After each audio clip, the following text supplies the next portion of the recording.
TRW, AIR, Volume 2, Battle of Ivry, 1590. It is the wing activation of the League Army right here. We're going into melees. This is just to remind me where we're at. So I think the declarations, basically. Active units or active player declares units first. Can declare frontal hexes. There we go. Okay, so you can fire into a fire zone, which is front and flank hexes. But melee is only frontal hexes. So active units with an enemy unit in either of their frontal hexes can declare a melee. And this is, with this outstanding, top-notch, grade A war game, there's one thing I don't understand. With all of these wonderful markers, I don't understand why they don't have melee counters.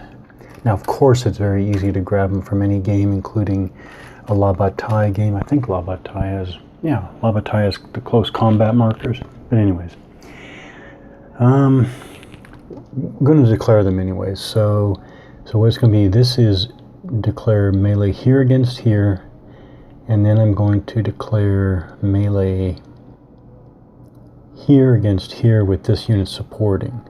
So what it is there is no inactive unit that isn't the target of a melee.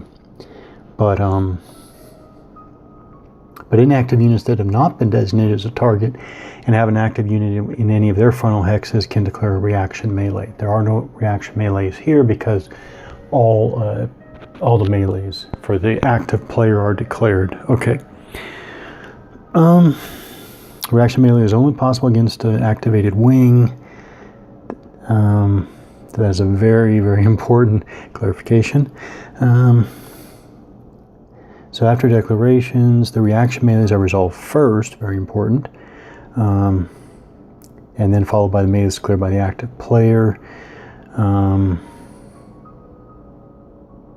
Oh yeah, this is what, and thinking about the Royalists and Roundheads series, if you fire at one unit and you declare melee, then you later declare melee, do you have to melee the unit you fired against? And I don't see that. I don't. So that's interesting. Maybe I missed it, but I didn't see that.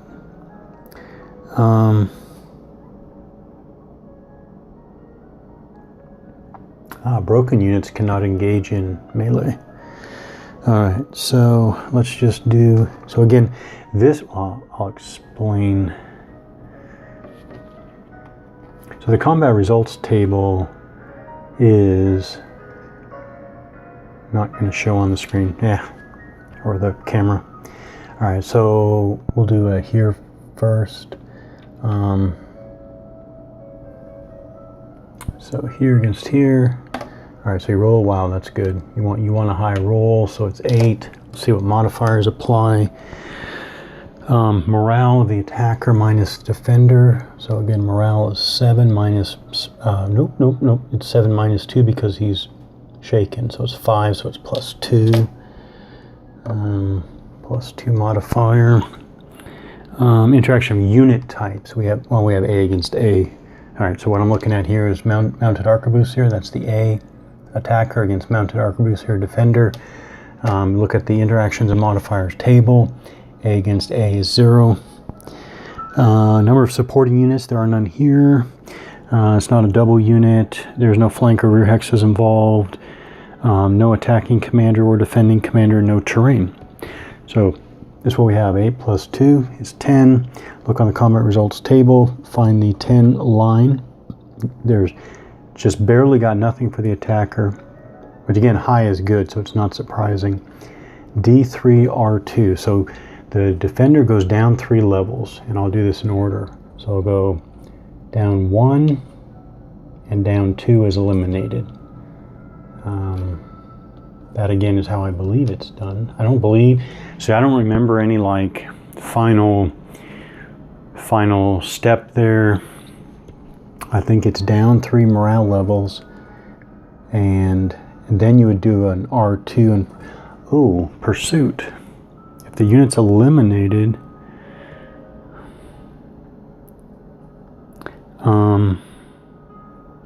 I guess it's still, if the defender retreats or is eliminated, the head unit must advance. Okay.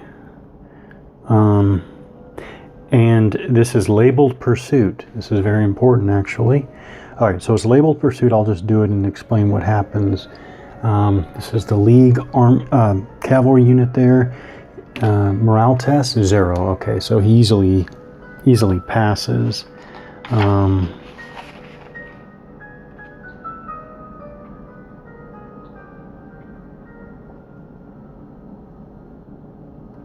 Less than or equal to morale value. Okay, so he easily passes. So he just advances normally. And he can turn 1 vertex, which actually, you know, this is going to generate defensive fire. That's what I've talked about before. Now I need to remember. So the head unit attackers uses limited defender. Okay, may change their facing by 1 vertex. Oh.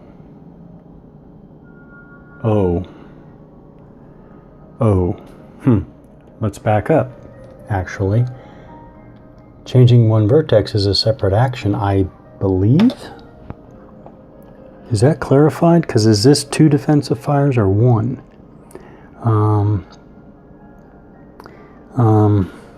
It is an active unit. Active unit enters a hex of a fire zone. All right, so that's important. Is the vertex... All right, I guess the vertex change is considered part of the advance after combat. What I was thinking is advance after combat, 1 defensive fire, change vertex, another defensive fire. But I guess changing 1 vertex is part of the advance after combat. Now that we're done, let's see.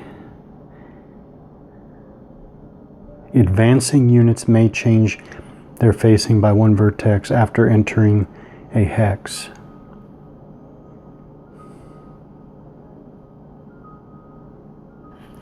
I guess that's it.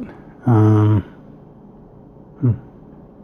do it that way, but I'm assuming it's only 1 defensive fire there, not... okay, so we'll do our defensive fire here. Oh, here it's 9.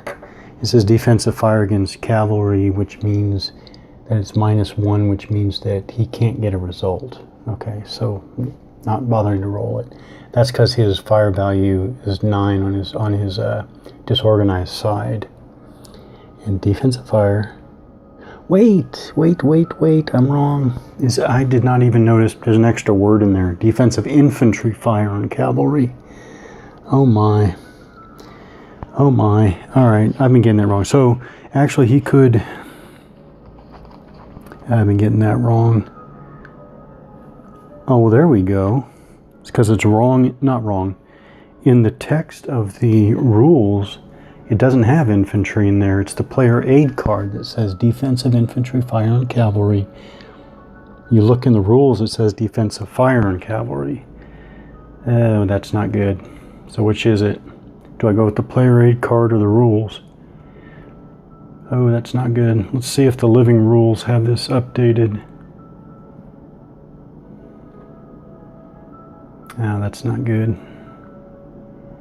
That is not good. Types of fire. Defensive fire on cavalry. Ooh, that's not good. Oh man, so I am left to decide whether the rules book or the player aid is correct. Defensive infantry fire.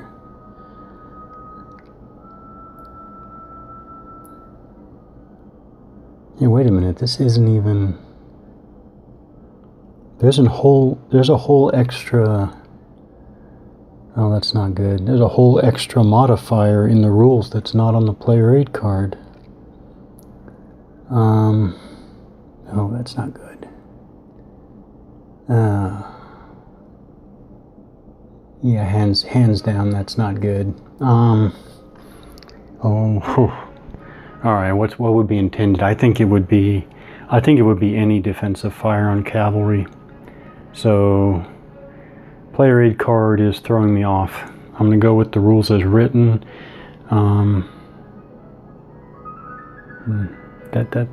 That's disappointing. All right, defensive fire and cavalry, it is -1, so I'll say you can't get anything. So now let's go on to this melee. So this is the head unit, declare the head unit. This one's supporting. Let's go ahead and roll first, and then we'll go from there. We get a 7, that's not bad. Oh, now what do? I guess I'll go, all right, just to do the rules here. Line up with the player. You know what? I'm going to ignore the player aid card for these modifiers. I'm going to stay with the rules here. All right, morale difference. We've got 6 minus 7. Wow, that's already a -1. So we start with a -1. Interaction of unit types. R against C. That's R against C.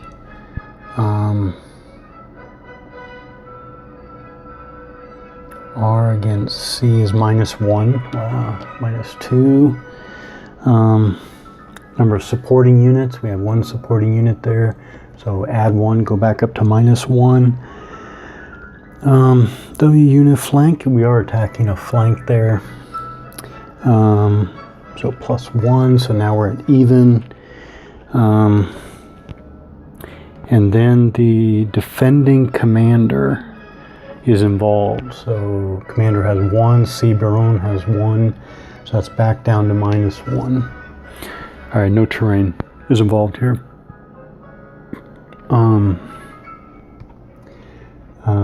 So final is 6. 6 is A1, so the head unit takes that. They're disorganized. That's A1, D1, D1, R1. So the defender there is shaken.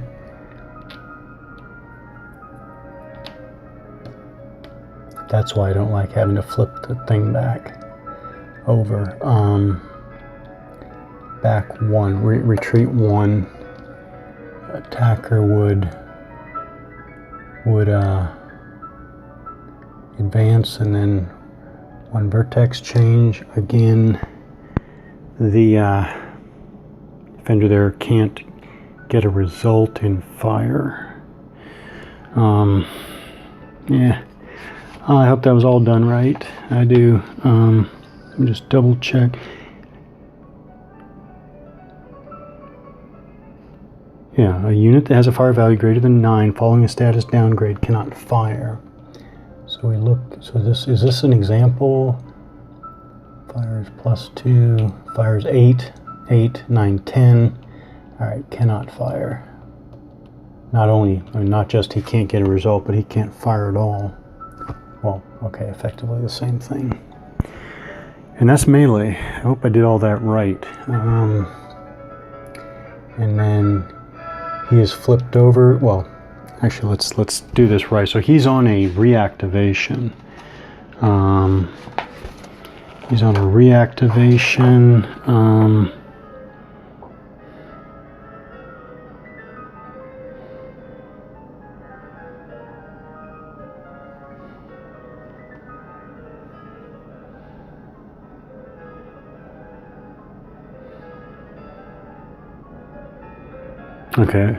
Okay, so he is done. Flip him over like that. And then we would determine the next wing to activate. This was the, now we go to the march orders. The Royal Army has 3, the League Army has 2 march orders, so the Royal Army, the Blue Army here, is going to go first. I'll just go ahead and show the very basics of movement. Also, we're picking up the sequence of play again. This wing over here, the Royal Left Wing, attempted a preemption. They failed, so they were marked no reactivation. I am not required to come back to this wing. I can do another wing with march orders, but I'm going to go ahead and back up C. Baron up there by moving them anyways. So let's just do the basics of movement. As I look here at the terrain, remember that for this scenario, it's explained that these scattered trees, these roads and trails and fields are all decorative. They don't have any effect on gameplay. So let's do movement. So here's the wing here, the purple wing. Yep, there's purple or blue. Well, okay, I guess it is blue. All right, so it's all these guys here. So we'll go. Let's see.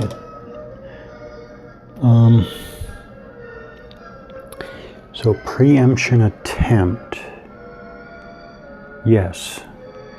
I believe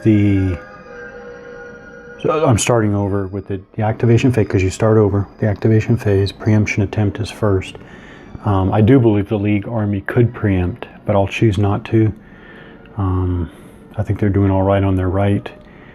They won't preempt. So then we go next to change of orders.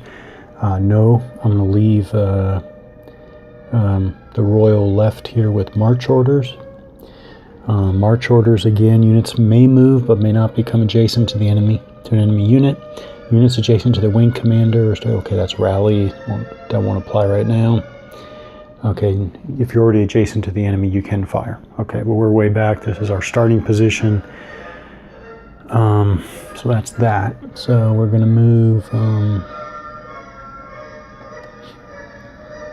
these guys. They have 8 movement points, so they're going to go 1, 2, 3, 4. They'll go 1, 2, 3, 4, 1, 2, 3, 4. 1, 2, 3, 4. 1, 2, 3, 4. 1, 2, 3, 4, and 2 for an infantry unit to change facing. 3, 4. Now, before I decided that they were all, or I checked that they were all closing the distance between the nearest enemy unit, which I guess would be that one. This was the one I wanted to check. It's 9 hexes from the enemy here.